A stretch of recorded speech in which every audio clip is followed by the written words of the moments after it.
Contoh. Ini paling gampang, paling aktual. Tapi jangan dipotong videonya. Kamera turun. Turun kamera. Ya, biar satu saja, biar lengkap. Nih, orang sudah tahu setiap muslim kalau sholat berjamaah itu, khususnya di masjid misalnya, imamnya laki-laki, saf makmum yang laki-laki depan. Kenapa ketawa? Perempuan di belakang. Sebaik-baik safnya tuh di belakang pun ditata lagi. Udah ada bagiannya. Jadi kalau pengen saf pertama perempuan, di saf perempuan, di belakang laki-laki. Ya, itu yang sehat. Nah, dan itu yang benar. Karena yang ngajarkan Nabi. Kan nggak mungkin melampaui Nabi. Nabi kan yang nyuruh. Bukan cuma disampaikan, sampai dipraktekkan, diukur oleh Nabi. Di garis begini, diatur. Abu Bakar sini, Utsman sini, Umar sini, baris semua. Sampai masing-masing punya hobi. Ada yang pojok kanan, ada zaman Nabi itu, ada pojok kanan, saf depan ada. Dan itu ditunggu oleh Nabi, karena Nabi tahu. Nabi tahu itu ketahuannya saat meninggal.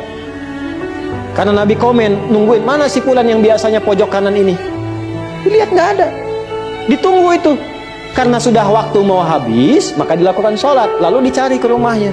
Ini kisah nyata. Jadi kalau kita sambil belajar sirah, enak dapatnya. Begitu dicari, jauh juga rumahnya nih. Itu sahabat yang komen, kan Nabi biasa aja. Sahabat.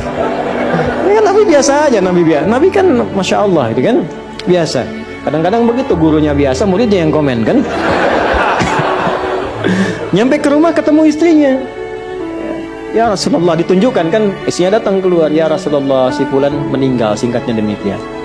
Sehingga nggak bisa berangkat berjamaah. Masya Allah. Sampai husnul khatimahnya. Nabi cuma nanya gini, ada nggak kejadian yang aneh atau unik sebelum dia meninggal? Namanya Nabi kan? Nggak ada ya Rasulullah. Cuma dia berkata begini, ya Allah, kenapa nggak lebih jauh lagi, katanya. Apalagi, ya Allah, kenapa bukan yang baru? Sahabat bingung.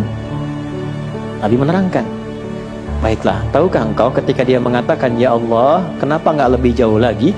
Karena saat itu ditampakkan dalam sakaratul mautnya pahala dia yang berangkat ke masjid itu. Tampakkan. Makanya tenang.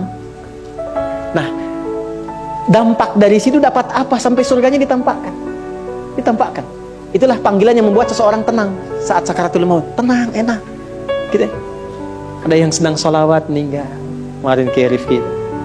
Ada yang di Saudi sedang ceramah begini, menyebut la ilaha illallah, meninggal.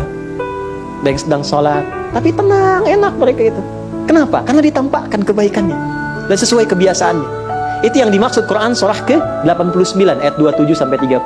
Ya ayyatuhan nafsul mutmainnah. Kenapa mutmainnah? Irji'i ila rabbika radiyatan mardiyah. Kenapa radiyatan mardiyah? Fadkhuli fi wadkhuli jannati. Nah, jannati itu ditampakkan. Sehingga dampak dari kegiatan kita itu ditampakkan hasilnya. Senang kita. Dalam senang itulah diambil nyawanya. Sehingga itu yang dimaksudkan lembut, tak terasa, enak pulang. Pulang itu enak sebetulnya. Yang nggak enak pulang tuh yang nggak punya bekal. Kan kalau mudik enak kan? Yang nggak enak mudik tuh yang nggak punya bekal. Harusnya pulang itu enak. Tenang, pulang. Maka ditampakkan. Dan dia berkata dalam sakaratul maut, ya Allah, kenapa nggak lebih jauh lagi? Karena dia yakin kalau makin jauh makin banyak pahalanya. Antum datang ke sini yang dikira yang dekat saja. Lihatlah kita yang jauh-jauh. Kalau ikhlas karena Allah itu dinilai, teman-teman. Nanti waktu membuktikan. Ada saatnya nanti Allah tampakkan apa yang kita ingin dapatkan itu. Ada saatnya. Nggak sia-sia.